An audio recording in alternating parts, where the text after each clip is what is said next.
Hello. We're here on the affirmative side for raising the minimum wage.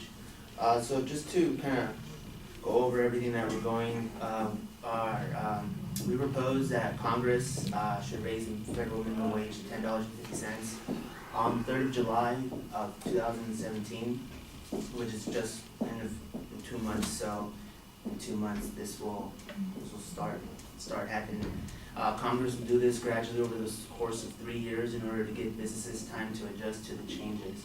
And realistically, 3 years is way more than sufficient time to have businesses, raise the minimum wage of their employees, because almost all businesses here in California and across the country, businesses are paying their workers a little bit more than the minimum wage. So the increasing of the minimum wage now, it's not really going to affect them because they're already paying more than the minimum wage. According to Sam Barron, this is right here, Gillibrand proposes increase to the federal minimum wage. It's under the Westchester County Business Journal. She states that the article that U.S. Senator Kristen Gillibrand proposed an increase in the federal minimum wage. She proposes Fair Minimum Wage Act of 2013, which aims to augment said wage from $7.25 to $10.10 per hour over the next 3 years. She asserts that this increase would be able to support job creation and economic growth. So when our opponent stated that low-skilled workers are going to get replaced by automation, that's not gonna happen, because it's not going on today. There are jobs where only human beings are able to do those jobs, and there's so many of those that only human beings are able to do that job. So we don't really need to worry about the automation. So I don't know why they're bringing up, automation. It's pretty funny. Another thing that my partner said, raising the minimum wage will reduce businesses' turnover rate, increasing job security. That's exactly what's going to happen. More people are going to be wanting jobs. Businesses are going to be able to create more jobs, and so another federal business journal, according to Eric Reinhard, the article focuses on the minimum wage increase from $7.25 to $9. It mentions that 20% of 100,000 workers from the total of 500,000 workers in Central New York would benefit from a wage increase. And it's not just New York; it's all across the country that would benefit from the wage increase, because more people would have more money, they'll be able to spend more, business will be able to hire more because more people want those things that they have. So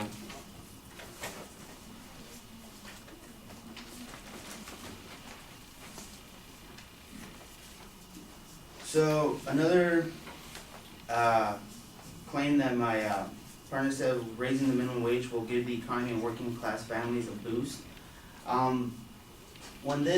When the implementation of the raising the minimum wage is implemented on July 3rd, this will have what's called a ripple effect. I don't know if anyone knows what a ripple effect is. So it says right here by the minimumwagepro.con.org, researchers at the White House Council of Economic Advisors found that an increase to $10.10 an hour would raise wages for 28 million Americans, about 9 million of those due to the ripple effect. So I'm going to keep going.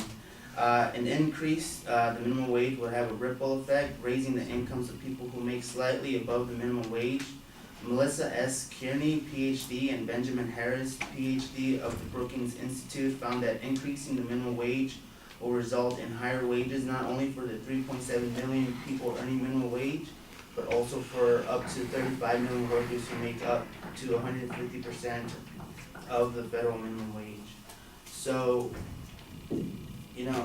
it's gonna gradually over the course of 3 years, affect every American nationwide, and this will be beneficial to the economy of the United States.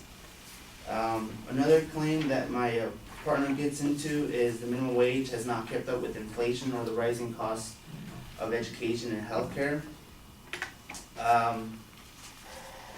So to kind of open up the floor, is another fact from the Procon.org. The minimum wage has not kept up with inflation. Because the federal minimum wage is not indexed for inflation, its purchasing power, the number of goods that can be bought with a unit of currency, has dropped considerably since its peak in 1968. The minimum wage in 1968 was $1.60, which is equivalent to $11.16 in January 2016, and which is a 53.9 higher than today's $7.25 federal minimum wage. So because of that, the minimum wage has to be raised. If according to this research, it says that it should be raised to $11.16, but we're only saying $10.50. So so to reiterate, raising the minimum wage will reduce business turnover rate, increasing job security. Raising the minimum wage will give the economy of working class families a boost, and the minimum wage has not kept up with inflation or the rising cost of education